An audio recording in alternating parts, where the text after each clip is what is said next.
All right, everybody, welcome back to the show. It's Antiwar Radio. Website is antiwar.com/radio, chaosradioaustin.org, lrn.fm, all over your FM dial, KUCR in Riverside. Soon enough, I'll have my own show on KPFK. It's biding my time. Almost there. All right, we're talking with Matthew Rothschild from The Progressive. And by the way, Matthew, did I say it right that you're the editor of The Progressive? Yeah. I'm sorry, I just didn't have your bio in front of me. I wanted to make sure I had it right. I'll answer to that. Yeah, there you go. Good. It's a good thing to take responsibility for. All right, so now here's the thing.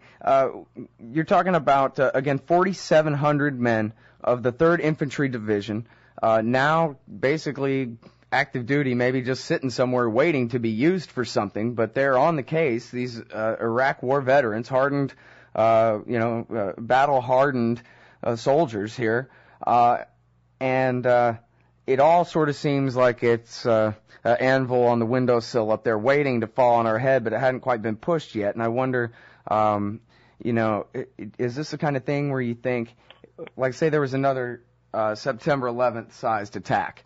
Do you think that would just be it, and they would just say, well, there is no Constitution anymore, it's military rule now, like Tommy Franks told Cigar Aficionado. One more attack and we'll have a military form of government in this country. Well, that's a big concern, and it wasn't just Tommy Franks, but it was Wayne Downing, who was Condoleezza Rice's deputy at the National Security Council, who said if the United States is attacked again with weapons of mass destruction, we're going to have to suspend the Constitution.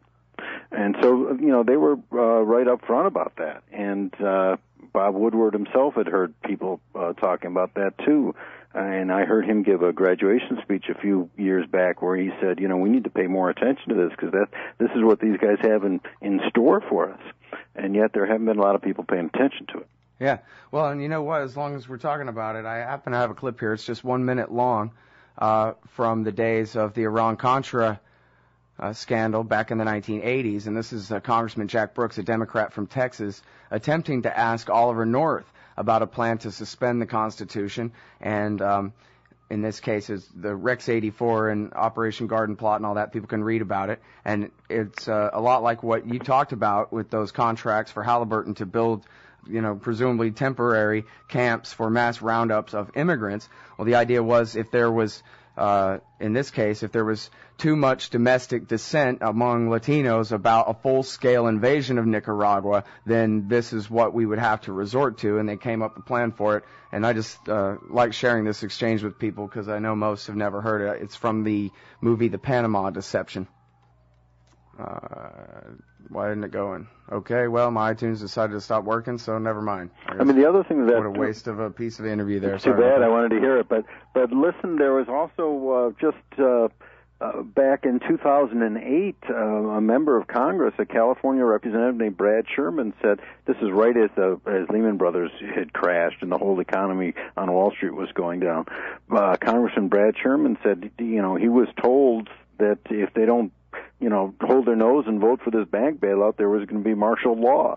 This is a member of Congress using that term. So I think we need to take this seriously and see what structures are in place that would enable the President of the United States to do that, and demand of our members of Congress that they hold hearings on this so that we can see what they have in store for us, and so that we can try to prevent it before it happens, because once it happens, it's too late.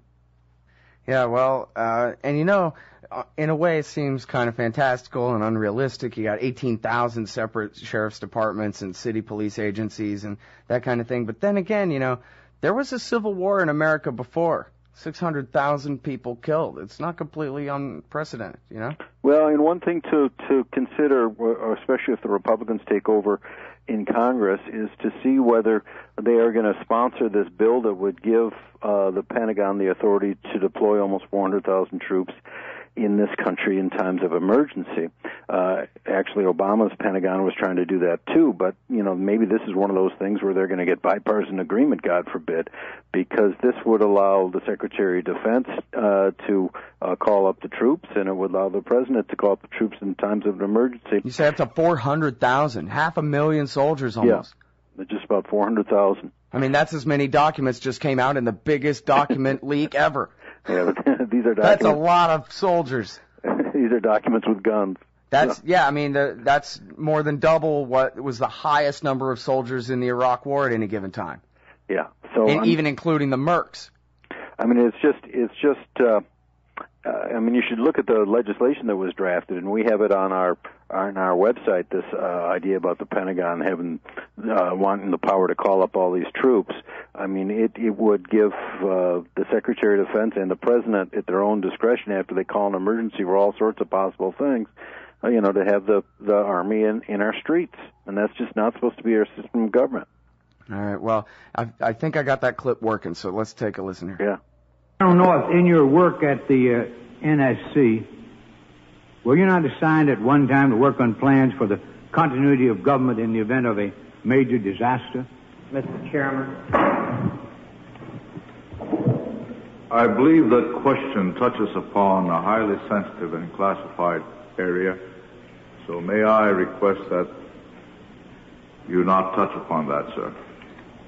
I was particularly concerned, Mr. Chairman, because I read in Miami papers and several others that there had been a plan developed by that same agency, a contingency plan in the event of emergency that would suspend the American Constitution. And I was deeply concerned about it and wondered if that was the area in which he had worked. I believe that it was, I wanted to get his confirmation. May I most respectfully request that matter not be touched upon at this stage. If we wish to get into this, I'm certain arrangements can be made for an executive session. Okay, so that was Senator Daniel Inouye from Hawaii saying, no, we're not going to talk about this here in front of everybody.